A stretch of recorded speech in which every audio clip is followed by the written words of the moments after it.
네, 안녕하세요. 반갑습니다. 시리우스에서 원장 맡고 있는 임성은입니다. 오늘은, 저희가 항상 그 현장만 하다가 이번에 처음으로 이제 좀 줌으로도 한번 설명을 해보자 해서 했더니 현장에 좀 많이 줄으셨어요. 자, 근데 이제 줌으로 많이 들어오실 거라고 보고 있고요.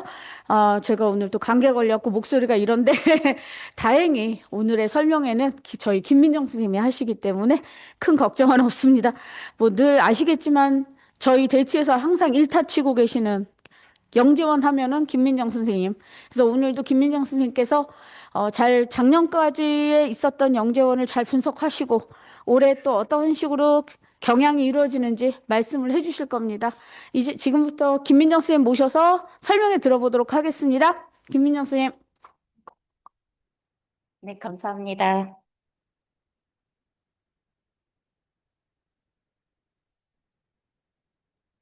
예, 올해 이제 영재원을 이제 시작을 하려고 하는데요. 뭐 영재원은 지금 사실 저만 하는 건 아니고 준비를 다른 선생님들도 하시는데요. 우선은 오늘은 이제 사전 준비 겸 그다음에 지금 시간이 조금 여유가 있을 때 뭘 더 좀 하실 수 있거든요. 그래서 조금 이르게 설명회를 좀 하고 좀 많은 분들이 들으셨으면 해서 제가 중까지도 부탁을 좀 드렸습니다. 그래서 항상 매년 하는 거지만 영재원을 꼭 해야 되는가? 예, 그 다음에 이제 어떻게 준비해야 되고, 이제 작년에 조금 변화된 게 어떤 것들이 있는지 그런 것들 이제 말씀드리려고 합니다. 먼저 영재원은 왜 해야 될까? 예, 이런 것들 항상 어머님들이 매년 이렇게 물어보셔요. 우리 아이는 꼭 이제 영재학교나 이런 건 갈 거 아닌데 자사고를 갈 건데 해야 되느냐? 일반고 갈 건데 해야 되느냐? 이런 것들도 좀 물어보시고요. 그 다음에 이제 이게 영재학교나 과학고 이런 데 갈 때 꼭 필요한 거냐? 학원을 다니는 게 차라리 낫지 않냐? 시간도 많이 드는데, 예, 이런 것들 물어보시거든요. 예, 그래서 거기에 대한 답변이 될까 해서 준비를 해봤는데요. 우선 영재원은 최상위 학생들의 집단이 분명합니다. 그거는 분명하고요. 그 학생들이 모여 있는 곳에서 어쨌든 아이들이 보고 듣는 게 조금 남다르다. 저는 이거는 확실히 말씀을 드릴 수 있을 것 같아요. 우선은 그 첫 번째 이야기로는 중등 영재원을 이제 준비하는 친구들이 모여 있을 때, 초등을 경험했던 친구와 그러니까 경험 안 했던 친구들이 조금 상황이 좀 다른 경우들이 있습니다. 그러니까 적응 속도가 좀 달라요. 그래서, 받아들이는 정도가 조금 다르기도 하고요. 그 다음에 이제 영재원을 했던 친구들은 저도 이제 평소에 과학 수업을 해보면은요, 어떤 이야기를 해도 다 열린 마음으로 이제 받아들이는 자세가 되어 있거든요.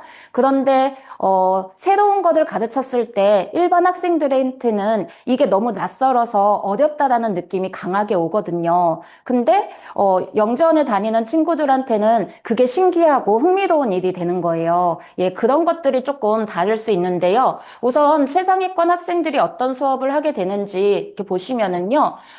초등, 중등 학교에서는 영재 학급도 있고 영재 교육원도 있고요. 그 다음에 고교 과정으로 갔을 때 과학고나 영재 학교나 자사고를 선택하시는 학생들도 상위권 친구들이라고 생각이 됩니다. 그래서 이공계 대학을 가게 되는데요. 이 영재원에서 진행하는 학생들의 숫자는 고등학교로 가면 갈수록 인원이 조금씩 줄 수밖에 없습니다. 그래서 초등학교 때 어릴 때 우리 아이가 정말 영재인가라는 생각도 많이 들고 이렇게 똘똘했는데 위 학년으로 올라갈수록 조금 아이들이 변하는 모습도 보실 수 있으실 거예요.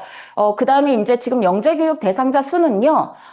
이게 수학, 과학만 말씀드리는 게 아니라 사실 이 안에는 예체능도 들어 있습니다. 그래서 사실 이 학교 중에서 예고 같은 경우도 이 인원에 지금 포함이 되어 있거든요. 그래서 그걸 좀 감안하시고요. 그 다음에, 우선 저희 학원 시리우스에서 하는 수업은요, 과학을 중심으로 하고 있습니다.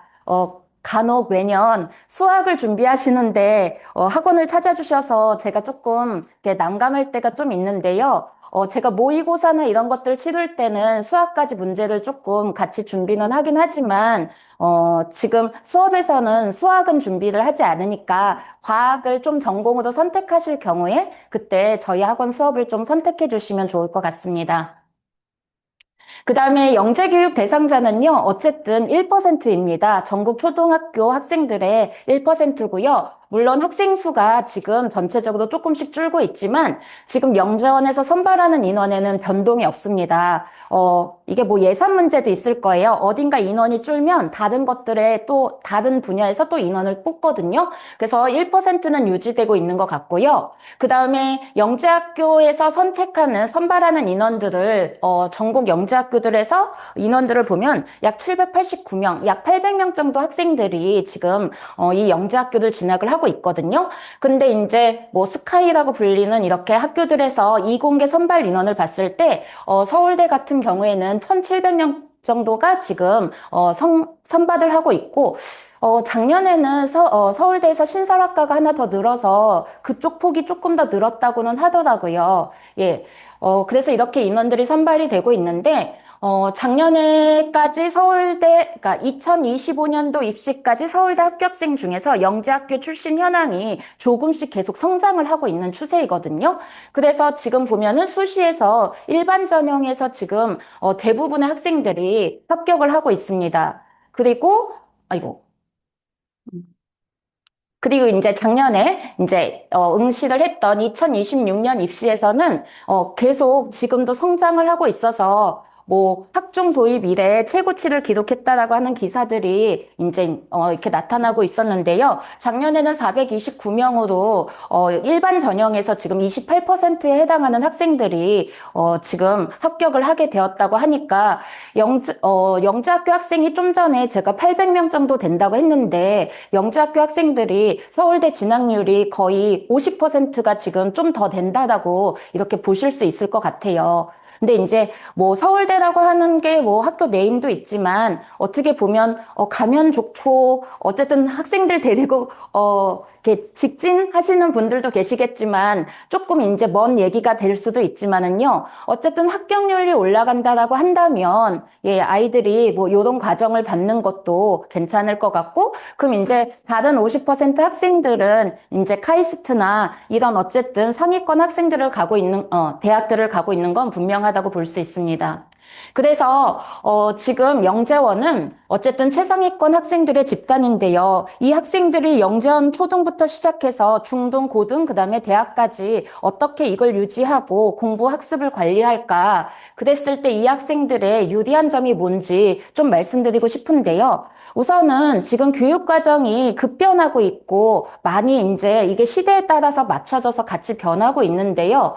뭐 사실 이 교육 과정이 변하는 거야 주기적으로 일어난다고 하는데 최근에 들어서서 일어나는 변화들은 조금 저는 남다르다고 생각이 됩니다. 그래서 제가 설명회 때도 몇 번 보여드리긴 했는데요. 우선은 4학년 과정에서 지금 이제 디지털 소양이나 이런 것들이 그다음에 과학과 사회라고 하는 항목이 들어가면서 5단원으로 들어가는 게 아니라 초등 과정에서 4단원 내용으로 지금 기후 변화와 우리 생활에서 지구 온난화 문제랑 이런 것들을 폭넓게 다루고 있고요. 그다음에 5학년 과정에서도 신재생 에너지 하면서 바이오 에너지라든지 아이들이 조금 낯선 에너지까지도 지금 다루게 되는 것들이 교과 과정에 지금 들어가 있습니다. 그래서 지금 초등학생들은 이 이야기를 하면은 작년 4학년들 같은 경우에 올해 5학년 친구들은 지구온난화에 대한 이해도가 많이 높거든요. 근데 의외로 현재 6학년들은 지구온난화에 대한 이해도가 오히려 낮은 경우도 있습니다.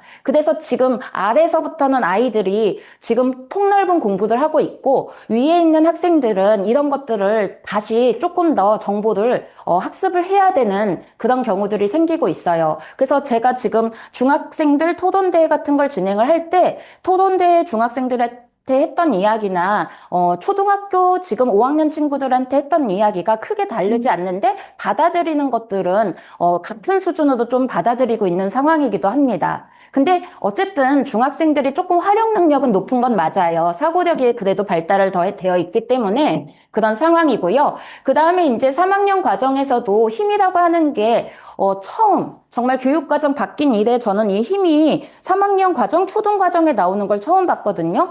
그러니까 초등에도 없었던 단원인 거죠. 그런 것들이 이제 드러나고 있는데 이게 지금 늘어나는 이유는 이제 초등에서도 관찰 중심, 나열 중심이 아니라 원리 중심으로 접근하기 시작하고 있습니다. 근데 원리를 파고든다는 것은 어쨌든 심화학습과 연관이 되는 거거든요. 근데 이제 초등학생들은 그런가 보다라고 이제 받아들이고는 있지만 이게 심화학습의 첫 이제 시작이 되고 있다는 거죠. 그리고 융합적 과학 지식을 같이 이제 받아들이게 되면서 응용력이라든지 문제 해결력 같은 것들이 같이 이제 신장되는 교과 과정을 지금 아이들이 만나고 있습니다. 그러면서 작년에 이제 고등학생들은 지금 평가가 처음 바뀌게 되면서 과정 중심 평가라고 하는 것들을 이야기를 하고 있는데요.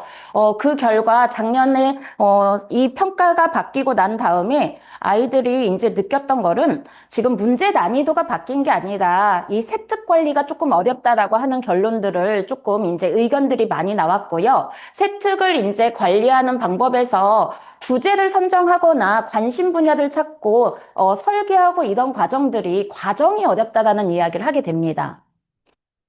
근데 이 평가들이 어떤 것들을 지금 하고 있냐면은요, 지금 뭐, 구술 면접 같은 경우, 서술, 논술, 뭐, 토의, 토론, 실험 설계, 실기, 보고서, 프로젝트, 포트폴리오. 그런데 이 평가들은요, 모두 영재원에선 이미 하고 있는 것들이거든요.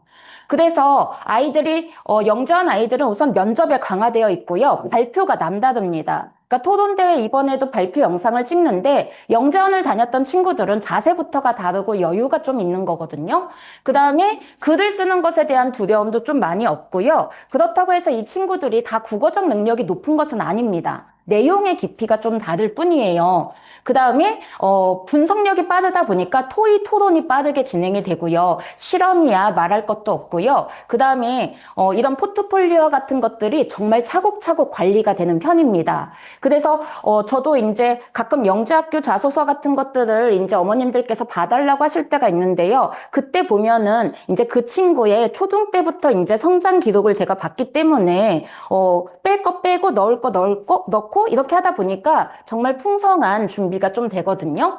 예, 그래서 지금 이 평가가 다양해지는 것에 대해서 이 영재원 친구들은 항상 준비가 되어 있다. 그래서 저는 이 변화에 흔들리지 않는, 사실 이 변화에 흔들리는 친구들은 상위권 친구들 중에서도 조금 밑에 있는 상위권 친구들이라고 좀 생각이 되거든요. 그러니까 아슬아슬한 경계선에 있는 친구들인데 이 친구들 같은 경우에는 이 다양한 경험과 문제 해결력을 갖고 있으니까 지금 뭐 중학교 1학년 친구들 중에서도 수행평가에 대한 대비에 걱정을 하는 친구들이 있는가 하면 그걸 걱정하지 않는 친구들이 있다는 거죠. 평소에 해봤기 때문에. 예. 그래서, 이런 것들이 수행평가를, 암기식으로 지금 공부하는 친구들도 있거든요. 예. 어떤 시험이 나올지 걱정이 되니까, 예, 이런 것들을 암기하면서 공부를 하는데, 문제 해결력을 발휘하는 그런 친구들이 있다고 저는 말씀드리고 싶습니다.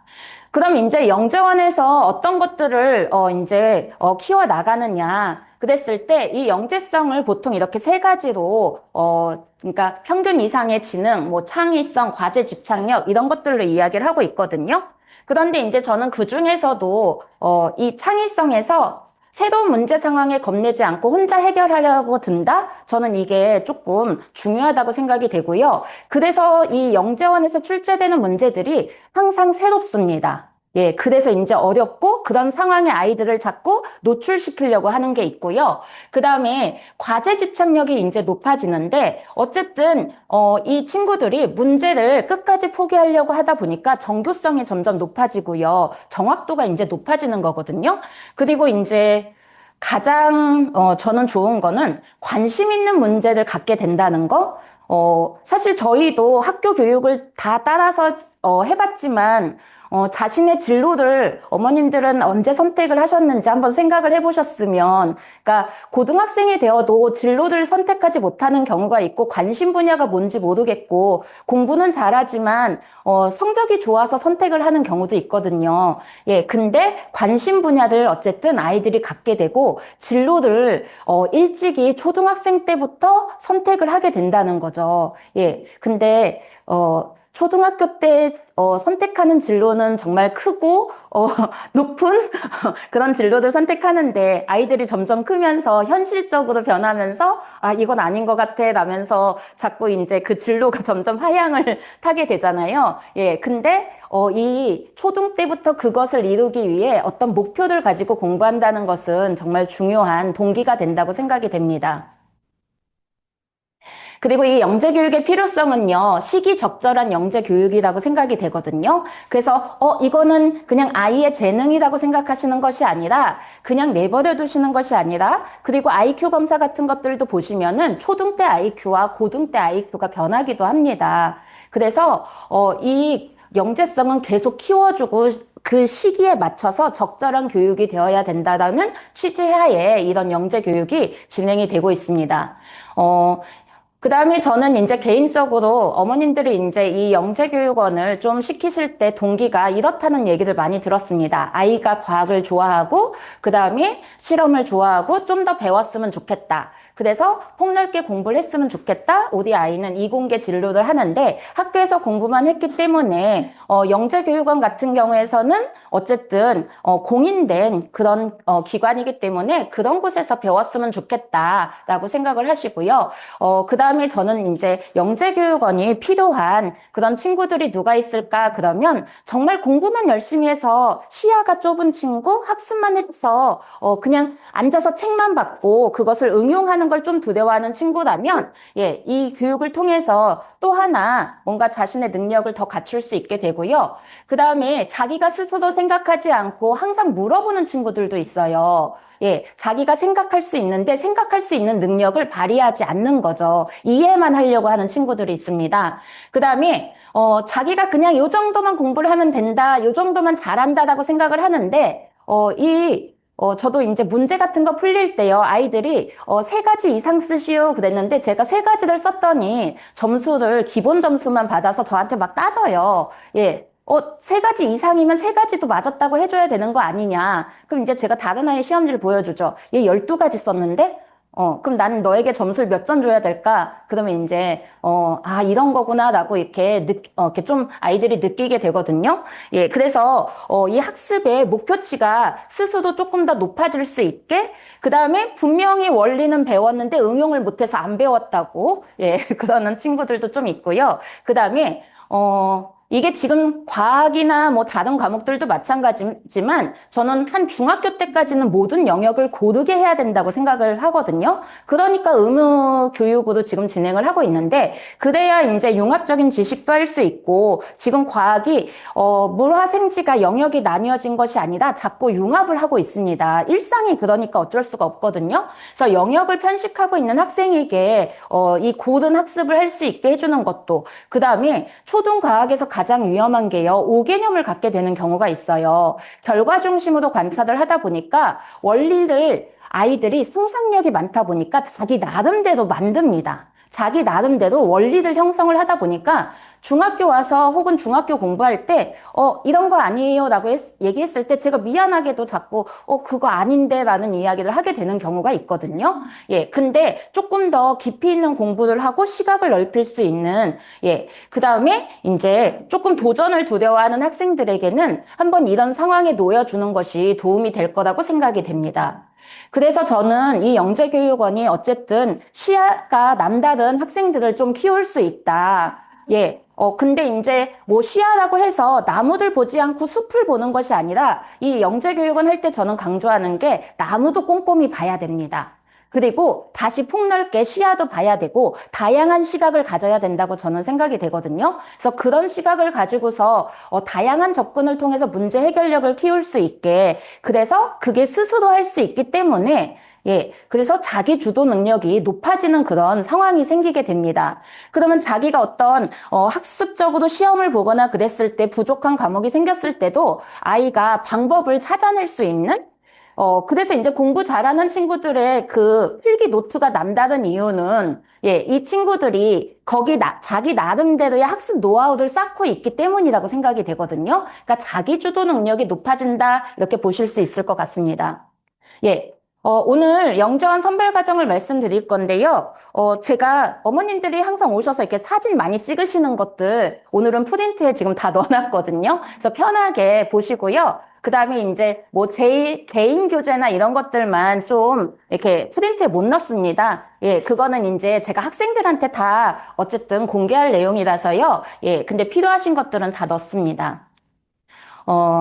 그래서 먼저, 영재원은요, 대학부설 영재원과 교육청 영재원이 있습니다. 지금 서울시에서 진행할 수 있는 대학부설 영재원이 어딨나 하면은요, 지금 서울교육대학교는 초4에서 초5, 그러니까 이제, 우리 아이의 학년을 좀 생각을 하시면서 지원 방향을 생각하시면 좋을 것 같아요. 그 다음에 초6과 중1이 같이 진행하는, 지금, 서울대와 연세대가 있고요. 그 다음에 서울에서 많이 진행을 하시는 곳이 또 가천대가 있고요. 가천대는 초3부터 진행을 할 수 있습니다. 그 다음에 성균관 영재교육원은, 이 성균관 영재교육원이, 조금, 저는 애매한 부분이 있는데, 나머지 영재원들은 모두 다 과학영재교육원이거든요. 근데 성균관 대학교는 그냥 이제 영재교육원이라고 하는데 처음에 등장은 인문영재교육원으로 등장을 했어요. 근데 아직 명칭이 저는 정확히 이렇게만 표현이 되어 있는데 우선은 창의융합 쪽을 좀 진행을 하고 있습니다.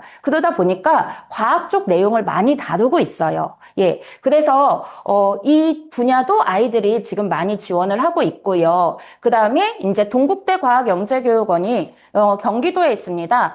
여기가 고양시에 있어요. 그래서 거리가 먼데 여기도 서울시에서도 지금 지원을 할 수 있습니다.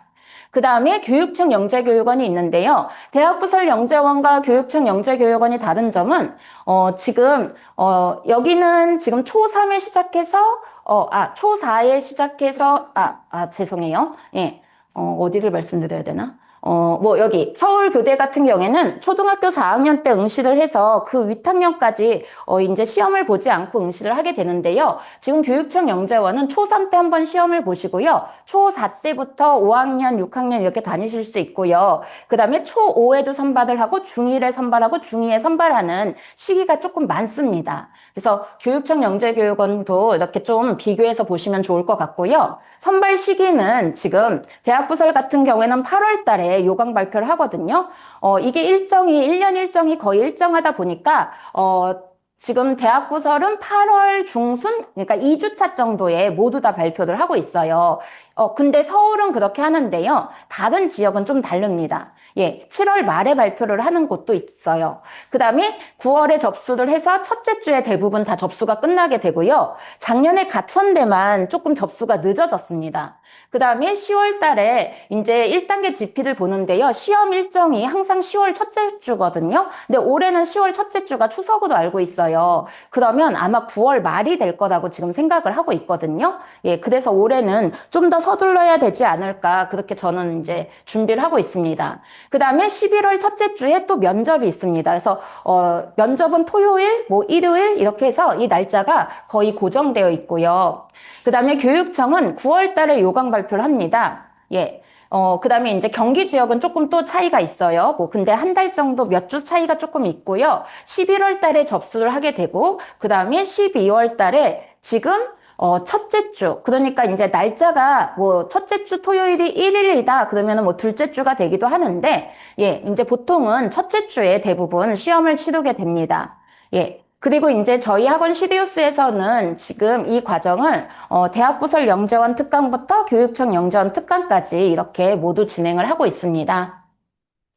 그 다음에 이제 또 이렇게 보셔야 되는 게요. 이건 뭐 희소식인지 경쟁자가 느는 건지 이제 이거는 좀 판단을 해보셔야 되는데 우선은 교육청 같은 경우에 초등이나 중등 모두 그러니까 학교 밖 영재 교육 대상자가 이제 있습니다. 그러니까 학교를 다니지 않는 친구들도 영재원에 지원을 할 수 있고요. 국제학교나 이런 데 다니는 친구들도 영재원을 지원을 할 수가 있습니다. 예, 그래서 지원하는 방법들이 다양하게 있는데 이거는 그때 요강이 발표되는 걸 보시고 어쨌든 이게 지금 동일한 권리로서 지원을 할 수 있다라고 이야기를 하는 거니까 혹시 이렇게 지금까지 지원을 못 하셨던 분들도 해보실 수 있는 상황이 되겠고요. 그다음에 서울교대 영재원도 지금 지원이 가능합니다. 그래서 홈스쿨을 하시든 국제학교를 다니든 이렇게 지금 소속 학교가 없지만 다닐 수 있지만 조금 몇 가지 이렇게 단계를 좀 더 거쳐야 된다는 거 어쨌든 지원을 하고 다닐 수 있는 기회가 있다라는 거 알아두시면 좋은데요. 그런데 중등은, 이 학교 밖 친구들에게 기회가 지금, 서울시는 없습니다. 지금 중등대학부설 영재원은, 지원이 불가능하고요. 현재 초등학교, 중학교 재학 중인 학생들에게만 기회가 있습니다. 그래서, 이 과정을, 중학생들은 조금 중등 지원할 때는 이 부분 좀 알아주시면 좋을 것 같습니다. 그리고, 어머님들이 이제 항상 물어보시는 게요. 이 영재원들이 많은데 중복 지원 가능하냐? 그러면 중복 지원은 가능합니다. 1단계 중복 지원 가능하고요. 그다음에 1단계 지원 가능해서 작년에 제가 하루에 2군데 시험을 보시는, 예, 보는 학생을 보긴 했어요. 오전이랑 오후 이렇게 다니는, 예. 그다음에, 이제, 근데 면접은 이제 한 곳에서만 가능하거든요. 예.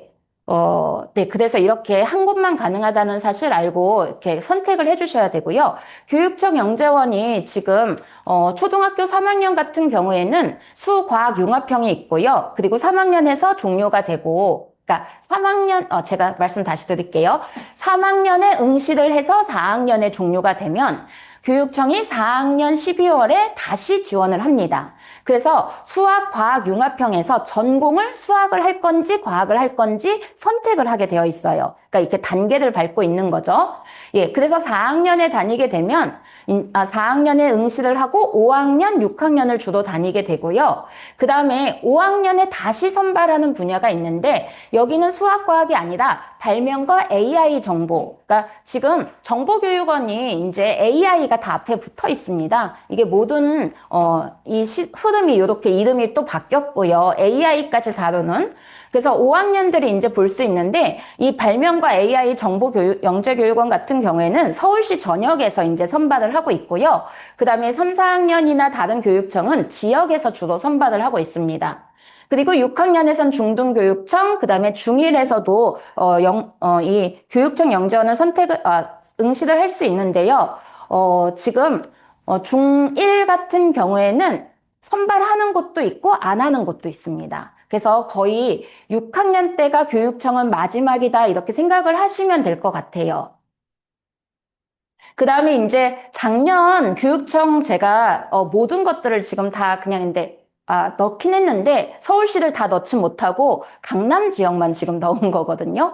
그래서 요게 조금 궁금하시다면 GED에 들어가시게 되면은 이게 이제 모두 다 있으니까 지역별로 이제 확인하실 수 있고요.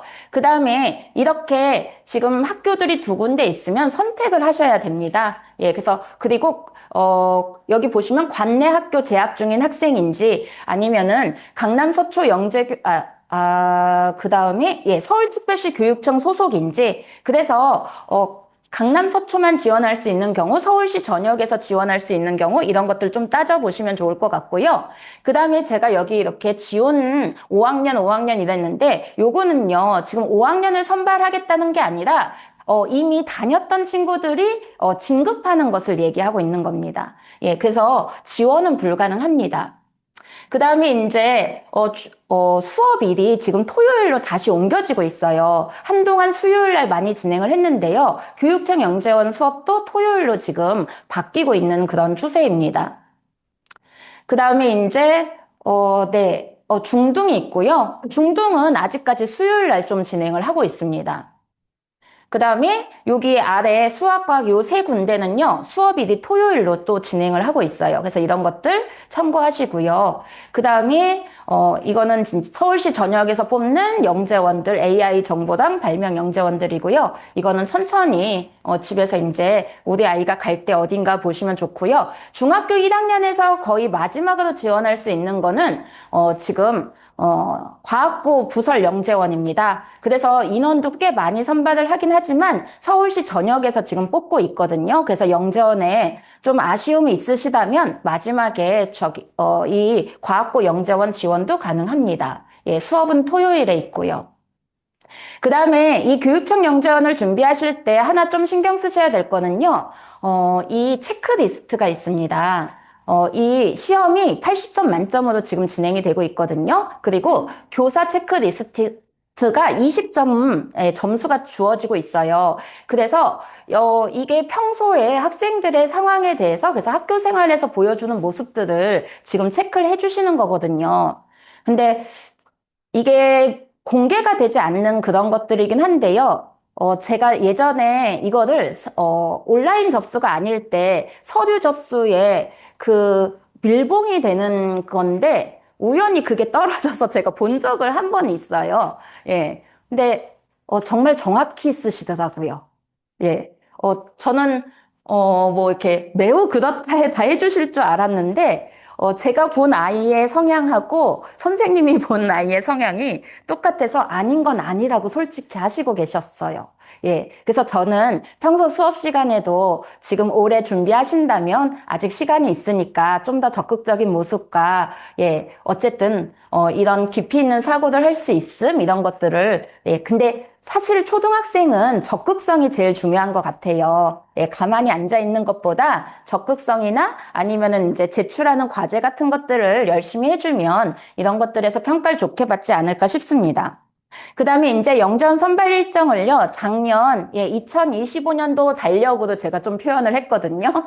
예, 저는 입시가 있으면 이런 걸 조금 준비를 하는 편인데요. 한눈에 봐야지. 예, 그러니까 저는 이렇게 지워나가면서 체크를 해야 마음이 편하더라고요. 잊어먹는 경우도 생기고. 근데 이제 제가 달력에다 이렇게 표시하듯이 어머님들께 다 보여드렸는데요. 우선은 접수 기간과 마감일을 지금 이렇게 보실 수 있고요. 그래서 9월 첫째 주에 작년에 이렇게 진행됐는데 올해도 아마 날짜가 그냥 요일은 거의 같을 거예요. 그냥 날짜만 바뀔 거고요. 그 다음에 지금 가천대가 정말 좀 늦게 접수가 시작이 돼서 마감일도 되게 늦었습니다. 예, 보통은 첫 주에 마감을 다 시키는데 지금 마감일이 늦었고요. 그 다음에 지금 보시면은 연세대가 좀 시험이 한 주 더 빨라요. 왜냐면 서울대랑 같이 진행을 하거든요. 중등영재원은요. 그 다음에, 여기 작년에 휴일이 있었기 때문에 작년에도 9월 말에 모두 다 시험이 1단계가 진행이 됐습니다. 그래서 서울교대, 서울대, 동국대가 이렇게 시험이 진행이 됐고요.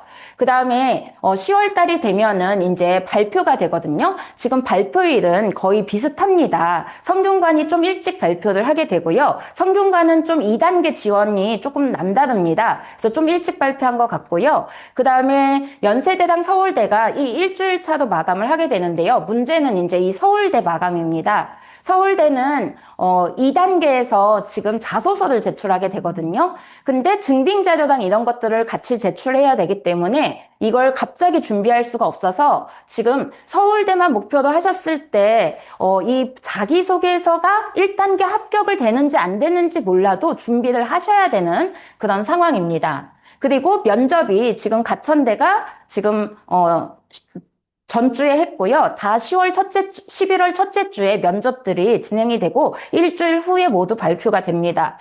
그러면 이제 이 발표가 지금 빠른 이유는 아마 1단계 전형이 중요하다는 이야기가 되겠죠. 예, 1단계에서 이미 판가름이 많이 나지 않았을까 싶습니다. 그 다음에 이제 한눈에 보시라고 했는데요. 초등학생들은 보통 서울교대, 성균관, 가천대까지 세 군데 다 지원하시는 경우를 보긴 했습니다. 작년에 이제 달라진 거는요. 서울교대 1단계에서 자기소개서가 같이 제출이 되었어요. 2단계에서 그 전에는 제출이 됐는데 작년에는 자기소개서가 1단계에 있었고요. 그 다음에 1단계에서 창의적 문제 해결력 지필평가를 보는 겁니다. 그래서 평가 방법이 문제 해결력이 있다. 그럼 이건 지필평가를 본다 생각하시면 되고요. 그 다음에 이제 성균관 같은 경우에는 자기소개서가 있고요. 증빙 자료가 3건이 들어가는데 이게 자기소개서 안에 들어 있습니다. 그러니까 별도로 내라는 것이 아니라 소개서에 포함이 되어 있고요. 가천대 같은 경우에는 지금 서류 평가만 진행을 하거든요. 그런데 산출물이 1건으로 2쪽이 있고 이 산출물의 40%를 지금 주고 있거든요. 근데 가천대가 합격이 잘 안 되는 경우들 이제 좀 생각을 해보시면은요. 이게 어머님들이 너무 학생들 수준에 이제 진행을 하셔서 그래요. 이게 상대평가다 보니까, 많이 전문적인 내용들이 이게 등장을 합니다. 그래서, 가천대 브릿지 과정도 마찬가지고요. 그 다음에 이 산출물의 그 난이도가 좀 올라가야 되는데요. 지금 뭐 초등학생들이 이 산출물을 하게 되면은요, 전람회라고 하는 과정을 하는데요. 이 전람회가 초등이나 중등이나 고등이나 사실 그 수준이 아주 크게 차이가 나진 않습니다. 예, 다만 주제가 조금 달라지는 수준이 그런데요. 보고서의 그 수준은 크게 차이가 없거든요. 그리고 이게 지금 서울시에서 선발하고 전국대에 나가는 아이들의 수준도 마찬가지입니다. 예, 초등학생들의 이 수준이 많이 높습니다. 그럼 이제 아이들이 했냐?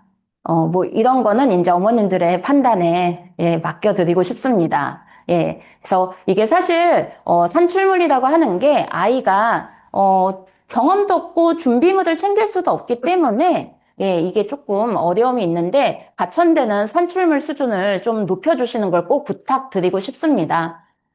동국대는요, 평가도 보고 산출물도 있습니다. 예, 그것도 한 건을 5쪽 정도로 정리를 하라고 하거든요. 그래서, 보고서 내용이 어느 정도 있어야 되는데, 이 5쪽이면은 딱 5쪽 분량이 아니라요, 보통 산출물이 그 전람회가 20페이지짜리거든요. 그럼 20페이지짜리를 5쪽에 요약한다라고 생각을 하셔야 될 거예요. 예. 그 다음에, 그런데 이제, 그렇다고 해서 이게, 꼭 그 정도 수준이었냐? 그러면 작년에, 예, 그 수준이 아니어도 붙은 친구가 있기도 하거든요. 예, 그냥 정말 5쪽짜리가 붙기도 했는데, 저는 가천대는 사실 그 경우들 잘 못 봤어요. 예, 근데 동국대는 있더라고요. 그리고 창의적 문제 해결력 평가로 지필 평가가 50% 들어가고 있습니다. 그 다음에 중등 영재원 같은 경우에는요, 연세대, 서울대, 가천대를 보통 3군데를 다 지원을 하십니다. 그러면 이제 가천대를 지원하신다는 얘기는 서울대의 산출물이 준비가 되어 있다. 예, 이렇게 지금 생각을 할 수 있거든요. 그렇기 때문에 그냥 서류만 내면 되니까 가서 면접만 보게 되거든요. 그래서 가천대는 그냥 서류만 넣는 식으로 이제 지원을 하시게 되고요. 연세대와 서울대는 둘 다 지필평가가 있습니다. 예. 그 다음에 이제 중등에서 연세대가 진입이 조금 쉬워진 이유는요. 연세대가 증빙 자료가 없어요. 예, 자기소개서만 있고요. 증빙 자료가 없으니까 이런 산출물이나 전람회 이런 보고서 경험이 없는 친구들도 시험으로 응시해서 얼마든지 갈 수 있는 영재원 그러면 연세대가 지금 증빙 자료가 작년까지 없었습니다. 그 다음에 이제 서울대는 아까 말씀드린 것처럼 이렇게 있고요. 평가 방법이 2단계도 있습니다. 그래서 2단계는 지금 면접 평가를 많이 보는데요. 성균관 같은 경우에는 1단계에서 서류만 진행을 했고요. 2단계에서 거의 지금 선발을 하고 있는데요. 에세이 자필 평가를 하고 있고요. 수행 관찰 평가를 지금 하고 있거든요. 그래서 영재학교에서 진행하는 것처럼 이제 아이들을 직접 데려다 놓고서 수행 평가를 진행을 하고 있습니다. 그 다음에 가천대 같은 경우에는 이제 면접 평가를 지금 진행을 하고 있습니다. 근데 이 면접 평가에서 자신의 산출물에 대한 어느 정도 깊이가 되는지 이런 것들을 꼭 물어보거든요. 그래서 이 1단계에서 좀 수준 높은 산출물인데 아이들이 무난히 붙는 것은 그 평가를 가지고서 2단계에서 대화를 할 수 있을 정도로 충분히 준비를 하고 가고 있기 때문에 그렇습니다. 그 다음에, 근데 이제 이 산출물 같은 것들을 조금 이제 어려워하신다면은요, 사실 이 산출물을 갖고 있는 친구들이 전람회를 준비하는 친구들이거든요. 근데 이제 전람회를 준비하면은요, 이게 대면 평가가 있어요. 그러면, 이제 그러니까 학교 밖으로 올라가게 되면 대면 평가를 치르면서요, 아이들이 발표를 하고 교수님들의 질문을 받고 그러면서 대답을 하고, 이렇게 그 떨리는 마음으로 연습을 한번 해봤기 때문에 이 면접은 좀 수월하게 진행을 하고 있죠. 동국대가 지금 보면은 면접에서도 지금 50% 평가를 하고 있거든요. 그래서 좀 지필 평가가 점수가 낮더라도 면접에서 조금 좋은 점수를 받으면 효과가 있을 거라고 생각이 됩니다. 그 다음에 뭐 서울대 같은 경우에는 이제 신축 면접으로 진행을 하고 있고요. 예. 그래서 좀 이제, 영재원별로 이렇게 좀 소개를 조금 더 자세히 해드리면은요. 우선은 아까 말씀드린 것처럼 가천대는 서류 관찰 평가도 지금 진행이 되고 있고요. 그 다음에 산출물 요약서를 이쪽 정도, 그 다음에 자기소개서 있습니다. 그 다음에 가천대가 지금, 응시 학년이 초3, 초4, 초5예요. 그리고, 원래 초2가 있었는데요. 그러니까 초3에 다니는 영재원이 있었는데 인원이 줄면서 중등 인원이 늘었습니다. 예. 그래서 중등 인원이 늘었는데 작년에 가천대가 추가 모집을 했거든요. 그래서 제가 알기로는 이 수학하고 생명에서, 추가 모집을 했는데 지금 제가 정확히 기억한지 모르는데 수학이 7명인가 그렇고 생명이 아마 3명? 뭐 이렇게 해서 추가 모집이 있었던 걸로 알고요. 가천대 같은 경우에는 융합의과학에 대한 관심도가 좀 많습니다. 예, 그래서 예. 그래서 이 부분을 좀 지원을 많이 하시는데 작년에 제가 가천대를 추가 모집한 이유를 그냥 개인적인 이야기예요. 개인적인 생각인데 생각을 해보면 서울대 연세대 지원한 친구들이 가천대도 지원하거든요. 근데 대부분 세 개를 다 서울대 붙는 애들은 세 개를 다 합격하거든요. 그럼 면접에서는 예, 이제 그리고 최종 선택은 서울대를 하게 되겠죠. 예, 뭐 그런 이유가 아닐까 싶어요. 네, 그래서 추가 모집이 있었다는 거. 네, 그래서 지역별로 보시면 가끔 추가 모집도 뜨거든요. 그래서 그럴 때 지원을 하시는 것도 괜찮을 것 같습니다. 그 다음에 이제 동국대 영재원은요, 지금 이제 뭐 이렇게, 초등에서 72명을 뽑아요. 뭐 한 반은 아니고, 지금 이제 뭐, 적당한 반으로 이제 나누게 되는데, 그래서 초등 심화 과정을 서울교대처럼 초4와 초5가 따로 뽑는 것이 아니라 같이 지원을 하고 있는 겁니다. 그 다음에 중등도 6학년하고 중1이 똑같이 지원을 하게 되고요. 동국대가 의생명공학이 여기도 있어요. 근데 거리가 너무 멀어요. 네. 그래서 그걸 감안하셔야 될 것 같습니다. 예. 그래서 여기가, 고양시에 있는데요. 앞에 동국대 병원이 있거든요. 예, 그 앞에 영재원이 같이 있어서, 예, 이 의생명공학까지 같이 좀 하고 있는 것 같습니다. 그 다음에 이제, 성균관 영재원 같은 경우에는요, 지금, 서류 관찰 평가가 있고, 2단계에서 다면 평가가 아까 말씀드린 것처럼 있다는 거. 그 다음에, 지금 초3, 4, 5학년이 응시해서 초4, 초5, 초6 과정을 진행하고, 이 초4 과정에서 배우는 주제들이 뭐 이렇게 인공지능, 그 다음에 뭐 신재생에너지, 바이오헬스 뭐 이런 것들을요, 1년 동안, 융합적으로 이 한 가지 주제에 대해서 되게 다단계로 폭넓게 지식을 쌓게 됩니다. 그래서, 초등학교 4학년 때 다녔던 친구가 5학년 응시하려고 다시 시험을 보거든요. 근데, 4학년 때 배웠던 내용이 정말 깊이 있게 공부가 되어 있더라고요. 그래서 일반 학생들이 좀 쫓아가기 어려울 정도의 지식도 가지고 있는 걸 본 적이 있긴 합니다. 그래서 혹시 초등학교 올해 3학년 친구들이 성균관 영재원을 준비하신다면, 근데 성균관은 앞에 그 증빙 자료가 있어야 되니까 그걸 준비하셔야 되고, 지금은 이제 준비를 하실 수 있는 그런 시기다. 예, 그래서 시간이 충분하니까 혹시 이런 것들 생각하신다면 지금부터 조금씩 준비하시면 가능할 거라고 봅니다. 그 다음에 이제 서울교대가 지금 수리정보, 지금 요새요, 뭐 정보영재원이 조금 감소되는, 대학부설에서는 감소돼서 융합적으로 좀 진행을 하는 경향이 있습니다. 그래서, 중등영재원이 없어지면서 서울교대가 초등 80명, 그 다음에 이제 수학 분야, 그 다음에 과학 분야에서 80명 이렇게 해서 수리정보, 융합과학 이렇게 해서 지금 하고 있습니다. 그래서 지금 작년에도 이렇게 160명을 선발을 했고요. 뭐 그다음에 이제 시험을 뭘 보느냐 그랬을 때 1단계 창의적 문제 해결력에서는 작년에 이제 7문항이 나왔어요. 그 이전까지 계속 6문항이 나왔고요. 뭐 그 이전에는 20문항이 나왔던 적도 있습니다. 그래서 이제 저도 영재원 대비시킬 때 아이들한테 올해 갑자기 20문제가 나올 수도 있어. 시간 분배가 중요해. 그래서 이제 가장 먼저 하는 게 항상 이름 쓰고, 뒷페이지까지 우선 넘겨봐. 끝번호가 몇 번인지. 그래서 시간 분배를 해서 검토 시간까지, 시간을 확인하면서 풀어야 돼. 근데 왜냐하면 영재원 이렇게 준비하는 친구들 중에서 한 문제 꽂히면은요, 그 한 문제 가지고 풀다 보니까 정신이 없는 거예요. 그래서 뒷문제 못 푸는 경우가 있거든요. 그래서 시간 분배에 대한 걸 많이 강조하고 있는데요. 일곱 문항이 출제되었고요. 이 문항 분석은 사실 이게 선생님들마다도 조금씩 다릅니다. 이게 과학이 뭐 다섯 문항이 아니라 네 문항이다. 뭐 이렇게 지금 말씀하시는 분들도 있는데, 저는 제 입장에서는 제가 과학을 가르치면서 과학적으로 접근할 수 있기 때문에 저는 과학이 다섯 문항이라고 좀 생각이 되고요. 그 다음에 수학 한 문항, 정보 한 문항. 그 다음에 이제 정보에 대한 두려움들이 조금 있으신데요. 정보 안 배웠는데 그러는데 제가 영재원 합격하는 친구들 중에서 정보 안 다녀도 붙는 친구들 많이 봤거든요. 논리적 사고들 통해서 붙는 거거든요. 그 다음에 정보를 많이 했는데도 떨어지는 친구도 봤습니다. 예. 그래서 뭐 언어라든지 이런 건 프로그래밍을 할 수도 있는데도 떨어지는 친구들이 있어서 저는 문제를 잘 읽는 게 더 중요하다라고, 그 다음에 아이들도 그러면 풀 수 있다라고 많이 강조를 하고 있어요. 그리고 이제 모의고사 볼 때도 저도 정보 문제를 넣는데요. 정보 문제를 틀리진 않습니다. 그래서. 예. 그러니까 붙을 학생들은 사실 붙는다 이렇게 보시면 되긴 하는데요. 그렇습니다. 예. 그 다음에 이제 작년에 응시율인데요.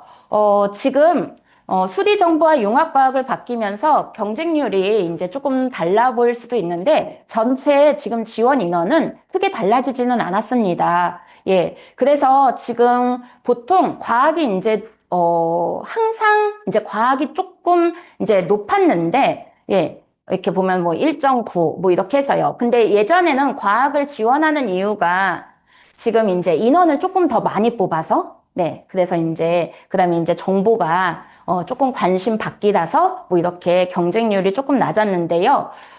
지금 뭐 격차는 근데 비슷하다고, 이렇게 지원 현황은 비슷해요. 그래서 어머님들께서 이렇게 눈치 작전은 안 하셨으면 좋겠습니다. 이제 지원할 때 되면 수학 지원할까요? 과학 지원할까요? 그 다음에 이제 특강 들어오셨을 때 아직 모르겠어요. 선택 안 하신 분들이 있거든요. 근데 결국에는 소신껏 이렇게 선택을 하시면 좋을 것 같고요. 그 다음에 이제 저는 전공을 선택하실 때 아이가 가서 배우고 싶은 것, 예, 이걸 하시는 게 중요합니다. 열심히 준비해서 지원을 했는데 가서 흥미를 잃으면 안 되거든요. 그러니까 붙든 떨어지든 어쨌든 소신껏 해야 후회가 없다. 예, 저는 그래서 네가 하고 싶은 거 선택하는 게 정답이다라고 저는 그렇게 권하고 있습니다. 예. 그다음에 이제 서울대가 이제 바뀐 점이요. 지금요. 수리과학하고 과학융합이라고 하는 묶음으로 이제 묶였습니다. 그러면서 수학과 수리 정보를 하는데 지금까지 과학은요. 이 네 개의 지망을 선택해서 합격 순서에 따라서 1지망 반, 2지망 반으로 이제 배치를 했었거든요. 서울대 중등영재원은요. 근데 지금 작년에 지금 서울대 수학도 1지망, 2지망을 선택할 수 있게 해주었습니다. 그래서 서울대 전략은 우선 학생은 우선 다 주워 담으신 거예요. 예. 그래서 내가 뭐 4지망 반에 배정을 받든 1지망 반에 받든 서울대랑 연세대가 붙으면 네, 이것도 또 많이 물어보세요. 합격률은 연세대가 높을 것 같은데 서울대를 면접을 갈까요? 연세대를 면접을 갈까요? 그냥 근데 제가 그래서 연세대 합격률이 높기는 높은데요. 그래도 어머님들은 다 서울대 가십니다. 네, 아이가 연세대 학교가 좀 건물이 으리으리해서 서울대 강의실은 너무 오래돼 보이고 연세대가 깨끗해서 연세대 가고 싶어요. 그다음에 저도 부모님이 다니던 학교라서 연세대에서 공부하고 싶어요. 그래도 서울대 보내시더라고요. 네, 그러니까 네, 이것도 이렇게 그냥 사실 답을 정해놓고서 그냥 사실 저에게 서울대 가능합니다. 이 다짐을 한번 받고 싶으신 것 같은데요. 예, 저는 이것도, 예, 아이가 가고 싶은데, 예, 하시라고. 왜냐면, 떨어지면, 어머님들이 권하신 것에 대한 원망은 어머님들이 받으셔야 되거든요. 그래서 아이에게 그 선택의 기회를 주셨으면 좋겠습니다. 예, 그래서 서울대는 어쨌든, 이 전체 인원 안에만 들어가면 합격률이 높아지기 때문에 우수한 학생들은 서울대에 지원을 하시면 붙을 확률이 높아지게 됩니다. 그 다음에 이제 연세대는 수학과정과 물리, 지구 영역, 그 다음에 화학, 생물 영역이 지금까지 이렇게 지원을 처음부터 선택해서 이제 합격을 하게 됩니다. 그러면, 그런데 제가 요거를 지금, 못 지웠네요. 연세대가 처음에는 경기도에서 가까운 고양시, 부천시, 광명시, 안양시 학생들만 받겠다고 했는데요. 연세대가 경기도 전역으로 이걸 넓혔습니다. 그래서 예, 제가 딴 데는 지웠는데 여기만 못 지운 것 같아요. 그래서 경기도 전역에서 지원이 가능합니다. 음. 그리고 지금 뭐 서울대에서 그럼 시험 문제를 어떻게 보냐? 120분 동안에요. 과학 네문항을 봅니다. 그래서 소문항이 세 문제에서 네 문제 정도 출제가 되고요. 그래서 이걸 120분 안에 보는데 연세대 같은 경우에는요. 음, 영재성 및 창의성 검사에서 영재성 문제라고 하는 게 수학 문제처럼 출제가 됩니다. 그래서 8문항 출제가 되고요. 전공이 4문항이 출제가 되는데 소문항을 2문항씩 해서 전공 8문항, 그 다음에 영재성 수학 문제 8문항. 근데 시간은 90분이에요. 예. 그래서 이게 문제 스타일이 많이 다릅니다. 그래서 서울대는 깊이 생각을 한다라고 하시면, 연세대 같은 경우에는 해결력을 좀 보는 그런 평가를 보고 있고요. 그 다음에 수학 8문항을 다 못 풀어도 붙는 경우들이 있습니다. 그래서 시간이 좀 빠듯한데 그 안에 얼마나 해결을 했느냐 이런 게 중요할 것 같고요. 과학이 지금 4문항, 4문항씩 출제가 되고 있는 거는 물화생지가 다 고르게 출제가 되고 있기 때문입니다. 그래서 서울대는 지망을 선택하기 때문에 4가지를 지금 다 보고 있고요. 연세대도 전공이 나뉘어져 있지만 문제는 네문항을 다 보고 있습니다. 그래서 융합형이기 때문에 요즘 추세가 뭐 전공별로 문제가 더 많이 나오진 않습니다. 그 다음에 이제 뭐 이게 연세대가 수학영재교육원 같은 경우에는요. 영재성 문제랑 전공 수학이 8문항 출제가 된다. 뭐 이렇게 보시면 될 거예요. 근데 과학은 예, 어쨌든 이렇게 8문항이 나오고 있습니다. 그 다음에 이제 응시율이 이렇게 지금 나오고 있거든요. 그래서 인원이 지금 뭐 이런 식으로 지금 뭐 과학융합이 4개 영역이지만 뭐 69명이 이제 지원하고 이게 숫자가 이상한 거는요. 그 사회적 배려 대상자의 인원은 제가 뺐기 때문에 그래요. 예, 그래서 2명 뭐 이렇게 조금 더 있다라고 보시면 되고요. 그 다음에 이제 전체, 진행한 인원들을 보시면은요, 작년에 이제 서울대가 지금 사실 조금 줄어 있고요. 그 다음에 연세대가 이제 조금 더 늘어 있는 이유는 연세대가 이제 경기도 학생들의 지원을 할 수 있게 되는 바람에 좀 더 지원을 했던 것 같아요. 예. 그래서, 지원율이 높아졌습니다. 근데 이제 이런 경기도 지원이 이제 지원 기회를 확대해 주는 건 맞는데요. 이런 일이 생겼던 거는, 재작년인가? 예, 여기가 연세대가 또 합격이 조금 인원이 적어졌어요. 이게 뭐 코로나 이후이기도 했고, 그 다음에 이제 아이들이 여기도 서울대 붙는 친구들이 연세대 붙거든요. 그러면 아까 말씀드린 것처럼 서울대 다 지원을 하게 되니까, 예, 그러니까, 지금 이제 연세대가 조금 이제 인원이 주는 상황이 생겨서 확대를 좀 한 것 같습니다. 왜냐면, 이 인원에 맞춰서 운영이 되고 예산이 책정이 되는 걸로 알고 있거든요. 그래서 이 인원을 지금 유지하시려고 하는 것 같아요.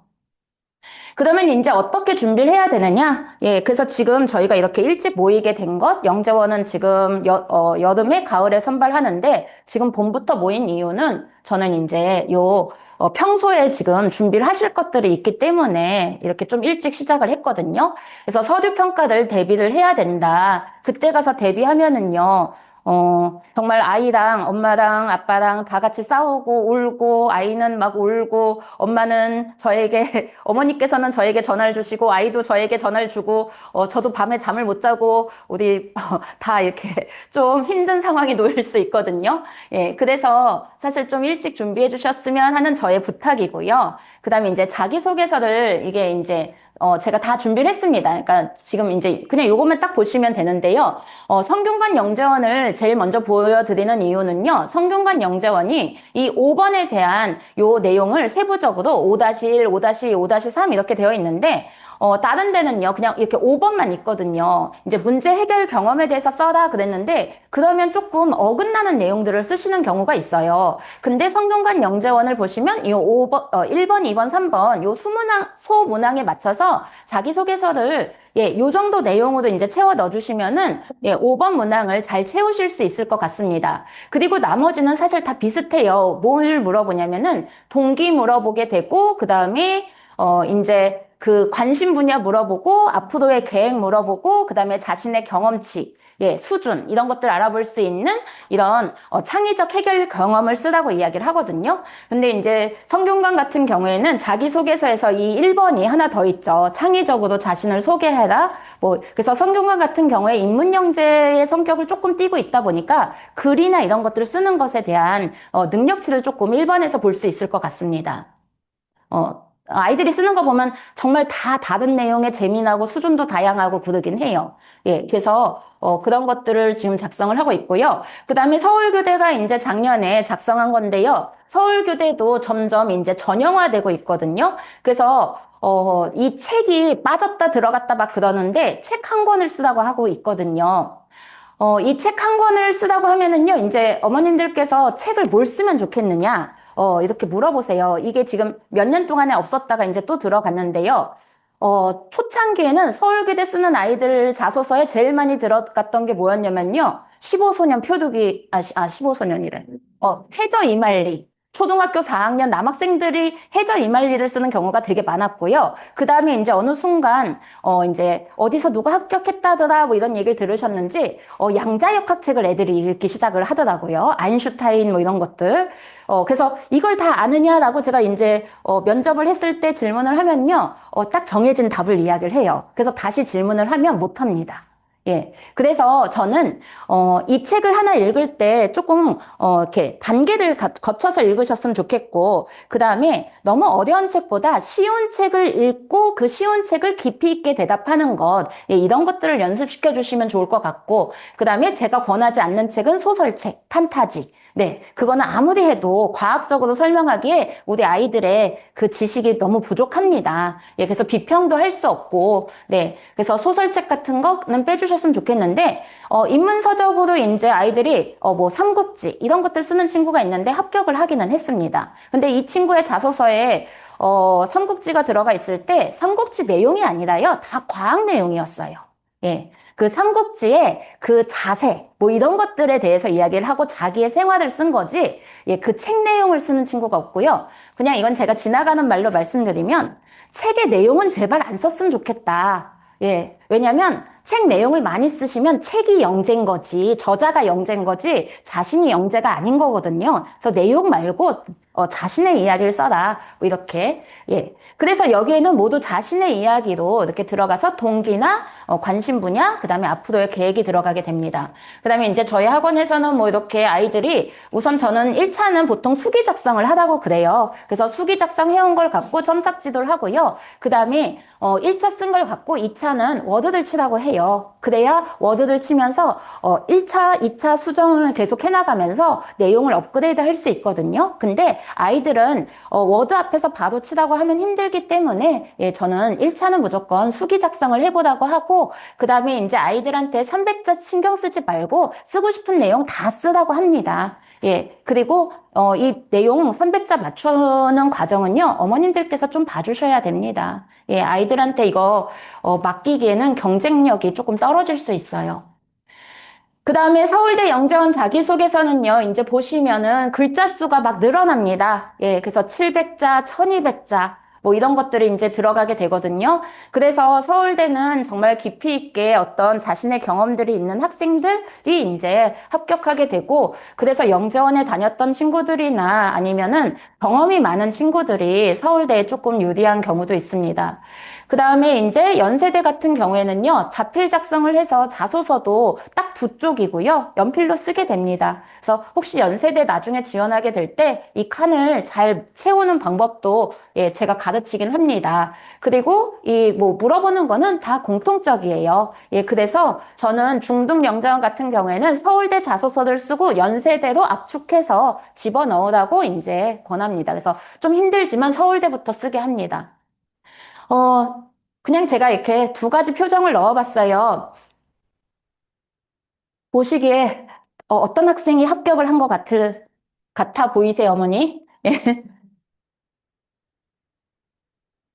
뭐, 왼쪽이 너무 자신만만하죠. 저희 아이들의 모습입니다. 막 너무 신나게 나오지 않아요? 예, 그래서, 나오면서 나 다 풀었어. 막, 그 다음에 친구랑 답을 막 맞춥니다. 그래, 나도 맞았어. 너도 맞았니? 막 그러면서. 근데 이제 마지막에 한마디가 제가 제일 걸리죠.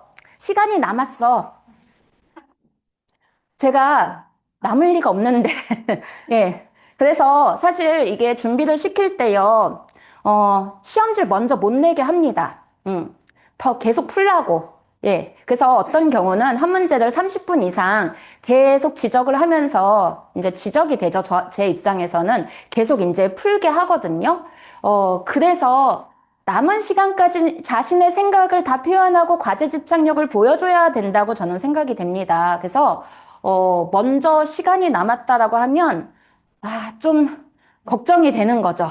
예. 그 다음에 답이 맞았어 하는 것도 걱정이 돼요. 왜냐면, 그렇게 쉽게 답을 맞출 수 있는 문제가 아니거든요. 예. 그리고 오히려 중학생들은 어려웠다는 얘기를 많이 합니다. 못 풀었어요. 쓰긴 썼는데 어려웠어요. 그러는데 중학생들은 그러고 합격을 합니다.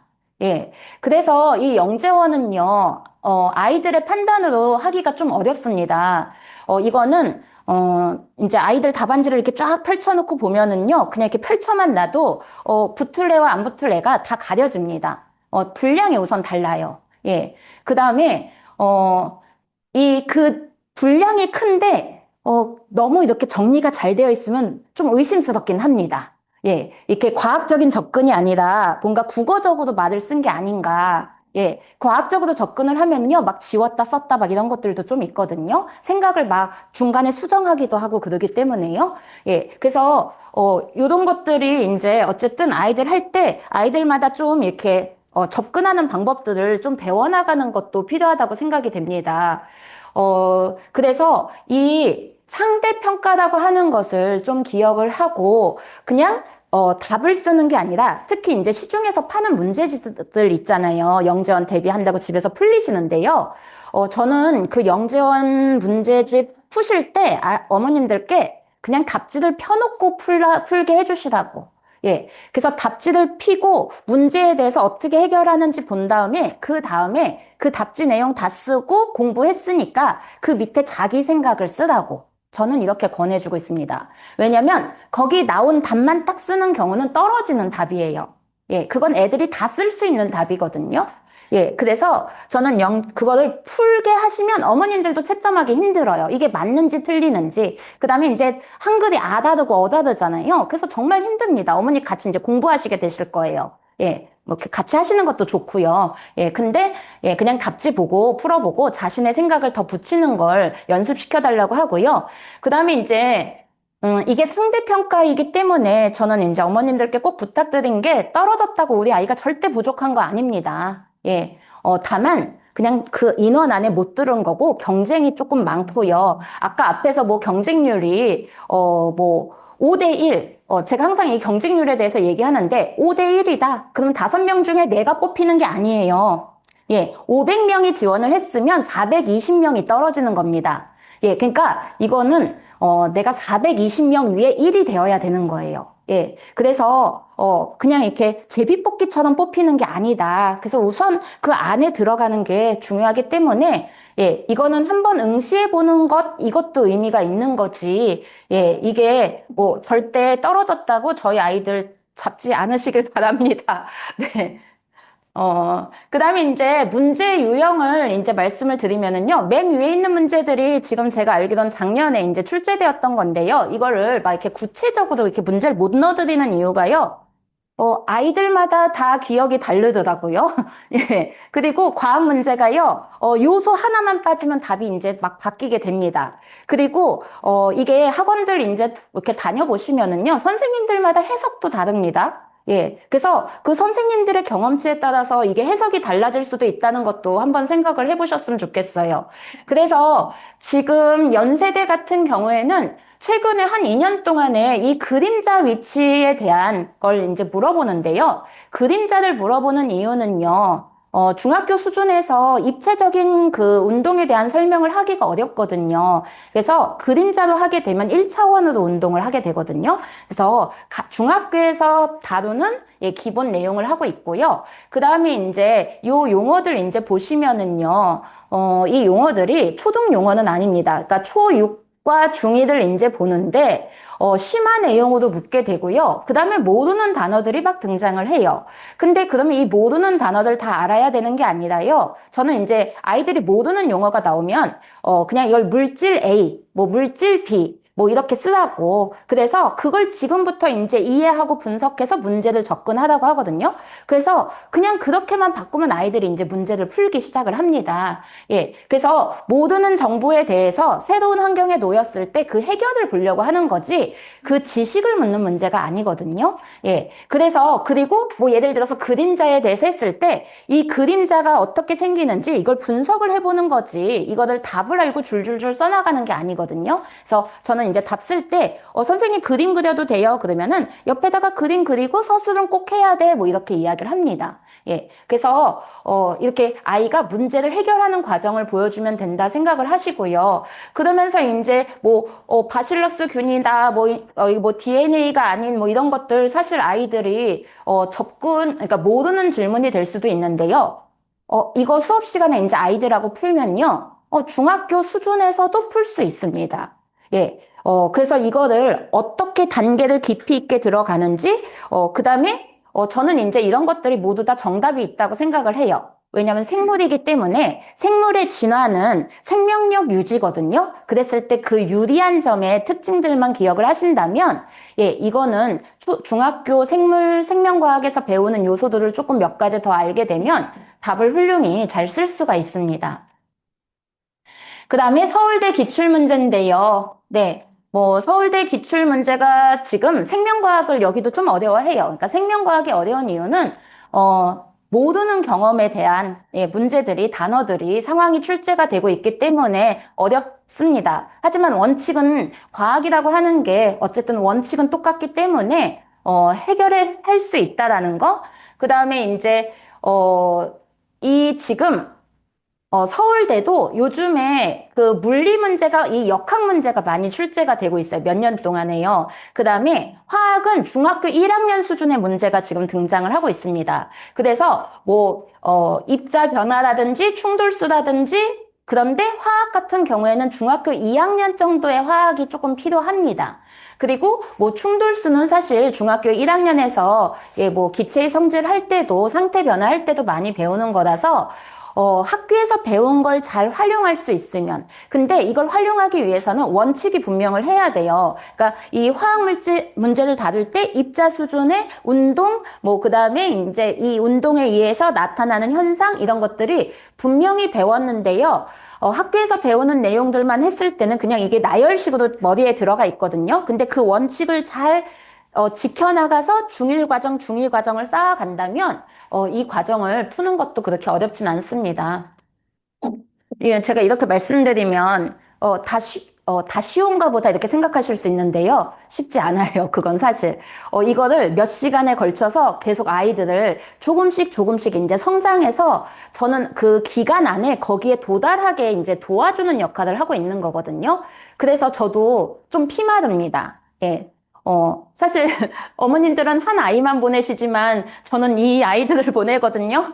예, 그러니까 제가 마지막에는 나는 오늘 기도하고 있을 테니 너네는 정말 열심히 해와라 이렇게 이야기를 하는데요. 예, 정말 쉽지는 않습니다. 그리고 이제 작년에 맨 위에가 이제 서울교대에서 출제되었던 문제인데 자성 문제가 출제되었는데 서울교대가 자성 문제, 빈 문제, 그다음에 이제 운동 문제 예, 이런 것들이 좀 번갈아 나오고 있어요. 그럼 이제 안 나오는 게 뭐냐면은 열에너지랑 전기인데 작년에 전기가 처음 나왔습니다.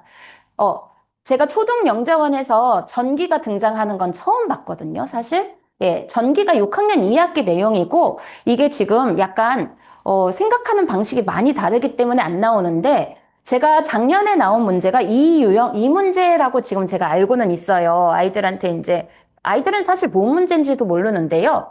어떤 상황이냐면은, 이 문제가 일상생활에서 어디 이용되냐면은요, 1층에서 불 켜고 올라가서 2층에서 꺼버리는 상황. 예, 2층에서 불 켜고 1층에서 켜는 상황, 뭐 이런 거 있잖아요. 사실 이게, 나중에 이제 다 배우는 내용인데 학교에서는 뭐 이걸 가르치진 않아요. 근데 이 문항이 한 20년 전에 창의력 대회 출제되었던 문항입니다. 그래서 최근에 이제 문제들이 가끔 10년 전, 20년 전 문제들이 간혹 나와요.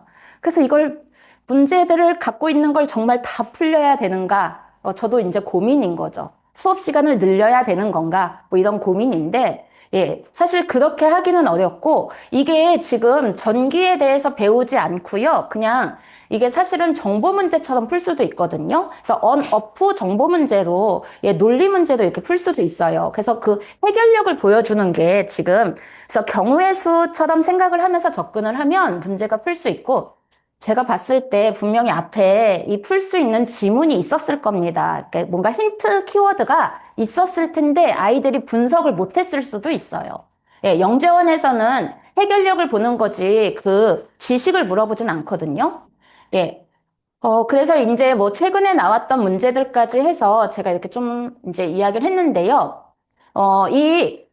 상해학습, 선행학습이 될 수도 있겠죠. 이런 것들이 도움은 분명히 되는데요. 이 도움을 바탕으로 해서 어쨌든, 이 적용을 할 수 있어야지만 어쨌든 문제가 풀리게 됩니다. 그래서 이거를 만약 지식으로 채우시려고 하신다면, 사실 아까 중등 문제도요, 고등 이상의, 예, 그 지식을 가지고 있어야 되고요. 근데 이거를 고등학생한테 줬다고 해서 아이들이 풀 수 있을까? 그건 또 아니거든요. 제가 중등영재원에서 초6인데 물투, 뭐 지금 이제 물리학이라고 부르지만 물투까지 끝낸 친구가 문제를 다 풀리는 것도 봤습니다. 예. 그 다음에 중학교 과학을 했는데 뭐 초등 문제도 다 틀리는 경우도 봤거든요. 근데 이제 이건 이런 식으로 푸는 거야 라고 접근 방법을 조금 배우면 이제 아이들이 그걸 풀 수 있게 되는 거죠. 그래서 저는 이제 어쨌든 원칙대로 이 창의성을 보여주고 문제 해결력을 높이기 위해서 그래서 아이들이 그냥 답을 쓰는 게 아니라 창의성 영역을 정말 잘 활용하라고. 그래서 저는 수업 시간에도 이 민감성, 요창성, 정교성, 융통성, 뭐, 이런 것들을 계속 활용하게 시킵니다. 이게 왜냐면, 교과 과정을 다루시는 분들은요, 예, 원칙을 되게 중요시 하거든요. 그 다음에 이제 이 평가 문제를 만들 때도 이 문제가 왜 만들어졌는지 이 분석을 해서 할 때 원칙을 좀 지켜서 이 문제에 의미를 담게 되거든요. 그래서 저는 이 창의력의 요소들을 지금 어쨌든 모두 다 활용하는 거를 좀 연습을 시켜서 답안에 접근할 수 있도록. 근데 신기하게도 이거를 다 쓰면 정말 답에 접근을 합니다. 예. 그래서 아이들도 자신들이 신기하다고 생각을 해요. 다만 시간 안에 이제 해결을 하는 것이 중요하기 때문에 좀 이제 빠르게 풀어야 됩니다. 그래서 저는, 원래 이게, 시간이 예를 들어서 한 문제 푸는데 20분이 걸리는 문제도 5분 이내에 우선은 풀게 하고요. 1차 풀고 2차 풀고 그러면서 답을 더 수준을 높여가는 연습을 시키거든요. 안 그러면 아이들은 어떻게 푸냐면요. 10분 멍하니 앉아 있어요. 생각하는 거예요. 근데 생각이 아니라 분석을 해나가는 거라서 문제 읽으면서 분석을 써나가는 것부터 이제 시작을 하면 쓰다 보니까 본인이 그러므로 답이 이렇다라고 결론이 나오게 도달하게 하는 거죠. 그래서 1단계를 했으면 이제 2단계를 또 수행을 하게 하고 그러면서 이제 유창성을 높여서 창의적인 답안을 쓸 수 있게. 근데 창의적이라고 해서 또 조심하실 부분은 창의적인 답안은요, 그냥 답이 없는 열린 문제가 아닙니다. 답에 도달하기 위한 창의성이에요. 그래서 정답에 근접하는 문제를 예, 아이들 수준에 맞춰서 접근하게 하는 훈련을 조금 시키는 거죠. 그래서 예, 예, 그런 훈련을 하고 있습니다. 그다음에 뭐 이건 저희 이제 제가 수업 시간에 쓰는 교재인데요. 이건 뭐 너무 많이 설명회 때마다 보여드렸던 것 같아요. 그래서 우선은 뭐 문제 해결력을 키우기 위해서 알고 있는 것도 그래프를 다시 처음부터 분석하게 뭐 이게 지금 중학교 1학년 2단원 3단원 예, 3단원 이제 내용인데, 예, 근데 이제, 교과서에 나온 그 한 줄이 아니라, 이거를, 다양하게 이제 분석해서 어쨌든 답에 도달하게 하는 방식을 지금 하고 있습니다. 예. 그 다음에, 뭐, 이제 실험을 설계하는 것들, 이런 것들도 연습시키고 있고요. 그 다음에 이제 이것도 작년에 풀렸던 문제인데, 뭐 자성 문제들 풀리게 되면은 기본 문제부터 시작을 해서요. 뭐 이렇게 심화 문제까지, 그리고 이 문제들에서 답이 다양하게 바뀔 수 있는 그 경우의 수가 있는 것들을 이제 하고요. 근데 기특하게도 아이가, 이런 경우엔 어떻게 하죠? 그러면 저는 이제 그 아이에게 그런 경우는 어떻게 쓰고 다른 경우는 어떻게 하는지 그걸 이제 다 써봐라. 예, 그렇게 이제 좀 지도를 하고 있거든요. 그래서 이렇게 문제가 한 가지 있으면 이 문제에 대한 심화 문제까지 이렇게 다단계도 좀 풀리고요.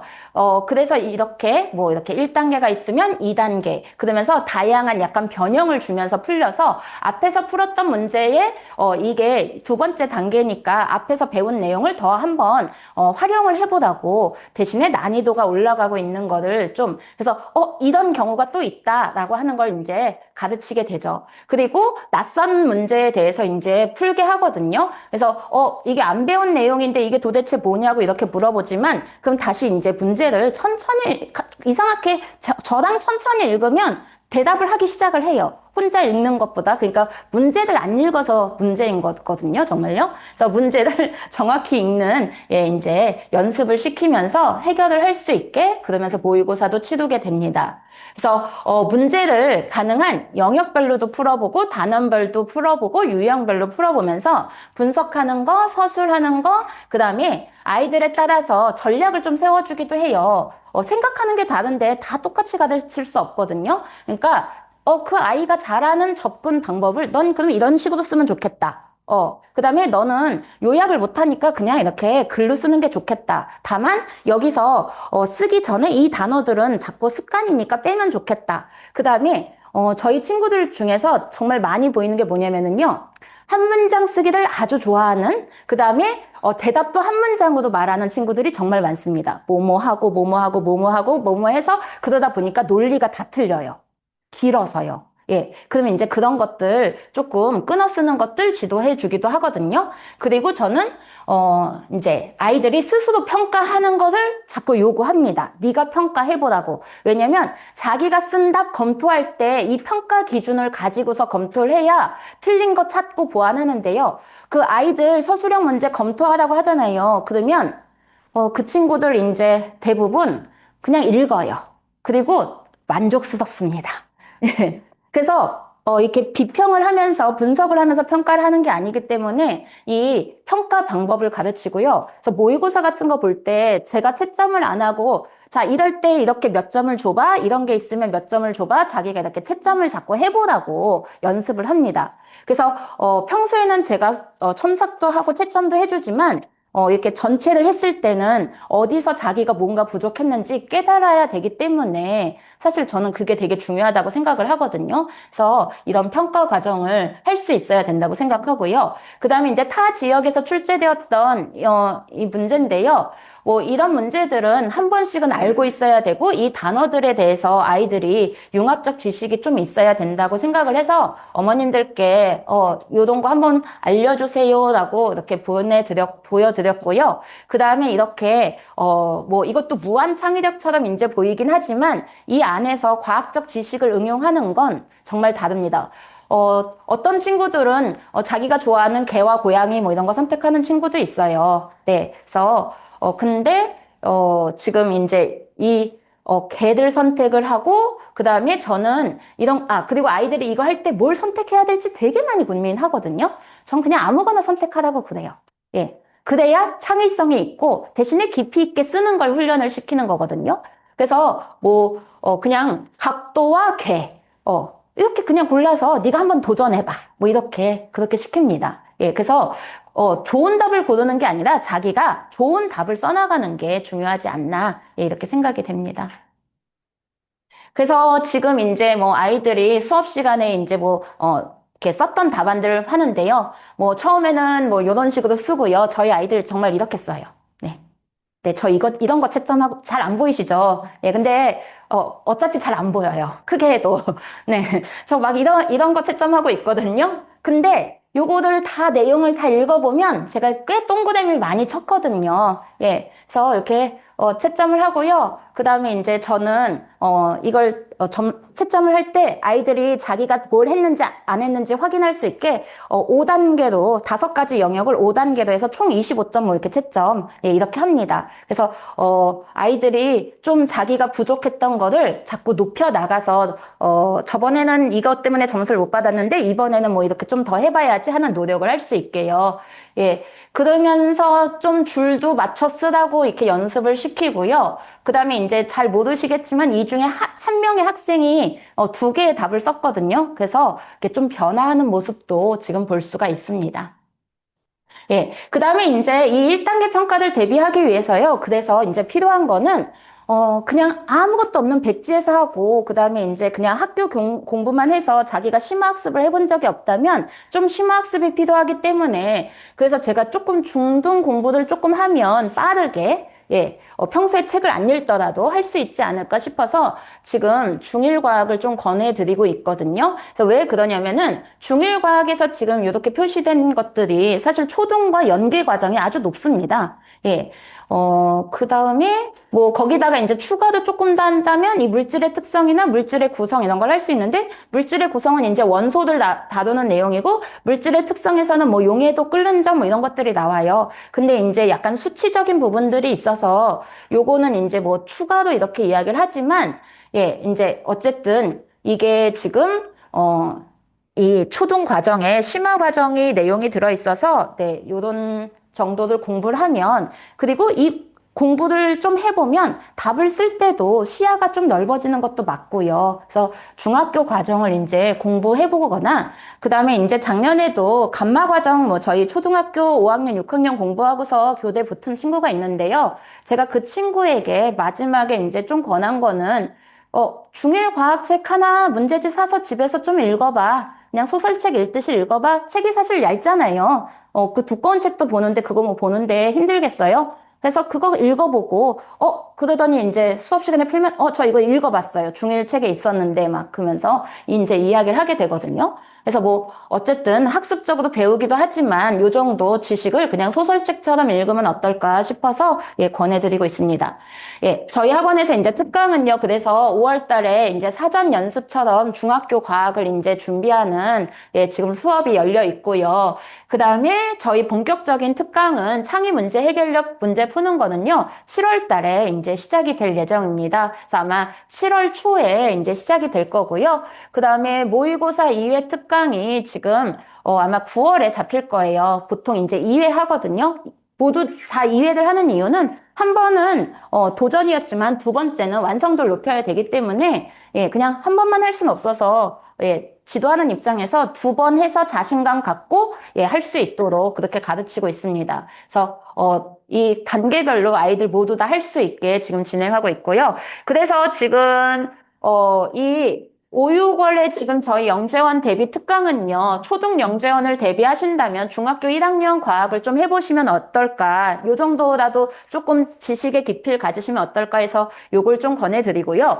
중등 영재원 대비를 하는데 물리, 화학만 한 친구들이 많거든요. 근데 어쨌든 생지가 같이 출제가 돼서 생지를 안 한 친구들이 수업 시간에 자신감이 많이 떨어져 있습니다. 그래서 그거를 아슬아슬하게 저당 문제를 풀면서 생지를 문제로 배워나가는 거죠. 예, 그래서 되게 좀 힘든 부분이 있어서 혹시 생지를 안 했다면 좀 빠르게 준비를 해보시면 어떨까 해서 요 중등 생지를 제가 올해 처음 이제 예, 지금 열어봤습니다. 예, 그 다음에 뭐 요 시간이 이제 안 된다 그러면은 이제 사실 7월 달에는 시간표가 조금 더 많아질 거거든요. 문제 해결력 평가를 대비하는 거는요.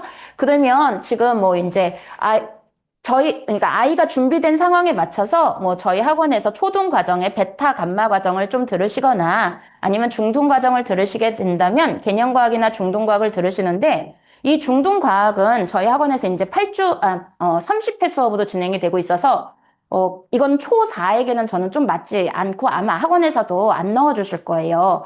초5는 넣어주실 수도 있는데 근데 아이가 조금 고생할 거는 각오하셔야 될 겁니다. 예. 많이 고생할 수 있습니다. 예, 그래서 6학년 중1 친구들이 중등과학 수업을 듣고 있거든요. 그 다음에 이제 개념과학은, 초4도 있기도 하고, 초6도 있기도 하고 그래요. 예, 그래서 혹시, 이 과정은요, 지금 뭐 제가 영재원만 준비를 하기 위한 게 아니라, 요 수업이 중1과학이 끝나고 나면 중2과학 이제 이어서 들으셔도 됩니다. 근데 이제 뭐 저는 이 시간이 고정되어 있어서 이거 끝나면 무조건 영재원 특강이 열리거든요. 그러니까, 이 시간 끝나면 초등 이제 교대 대비 영재원 특강이 열리고 이거는 중등 영재원 대비 특강이 열릴 거예요. 예. 근데, 그래도 진도는 어쨌든 학습을 해야 되니까, 중등과학 저희 학원 시간표에 맞춰서 다른 거 들어보실 수 있으시면 들으시고요. 여기 제가 QR 넣었으니까 저희 시간표랑 바로 연결이 되거든요. 그래서 다른 시간들 원하시는 거 들어보셔도 좋을 것 같습니다. 그 다음에 이제 중등과학 안에서 안 했는데 중등영재원 준비한다. 그러면 저는 얼른 빨리 지금이라도 중등과학 들으시라고 권해드리고 싶고요. 지금 5월 달에 개강을 하게 되면은요, 5월, 6월, 7월, 8월 뭐 이렇게 하면 거의 중2가 끝나거든요. 그러면 요 정도만 해도 중등영재원 해볼만 합니다. 예, 그래서 혹시 6학년인데 중등과학을 안 하고 지금 수학에 많이 집중하고 계시다라고 한다면 얼른 5월 달에 중등과학 수업을 예, 들어주시면 제가 감사드릴 것 같아요. 제가 편해지거든요. 예, 그래서 네, 부탁드리고 싶습니다. 예. 그 다음에 이제, 다음 영재특강 개강 일정이 지금 초등 영재원이 7월 1주, 8월 1주 이렇게 잡히게 될 거예요. 이거는, 9월 마지막 주에 시험을 본다라고 하는 그 날짜 계산해서 지금 이렇게 개강이 될 것 같고요. 모의고사는 지금 날짜를 정할 수가 없고요. 요강 발표에 맞춰서 개강일이 이제 뭐 1일 시험이니까 예, 수업이라서 이렇게 정해질 거고 면접도 1단계 발표 나면 직후에 학원에서 이제 개강이 될 거라는 거 이렇게 좀 기억해 주시면 좋을 것 같습니다. 네. 그래서 저는 이제 여기까지 하면서 그냥 이렇게 저의 마음을, 예, 오늘 저의 이 영재원 설명을 뭐 어쨌든 한층 더 우리 아이들이 올라가면서, 예, 그 다음에 이제, 소리가 나네요. 그래서 고통 없이 얻는 것도 없다. 노력과 끈기가 모든 것을 정복한다고, 올해도 아이들과 열심히 좀 진행을 하려고 하고요. 예, 원장님, 예, 어, 저희 원장님께서 마무리해 주실 겁니다. 예, 질문 있거나 그러시면은, 예, 편하게 질문해 주시기 바랍니다.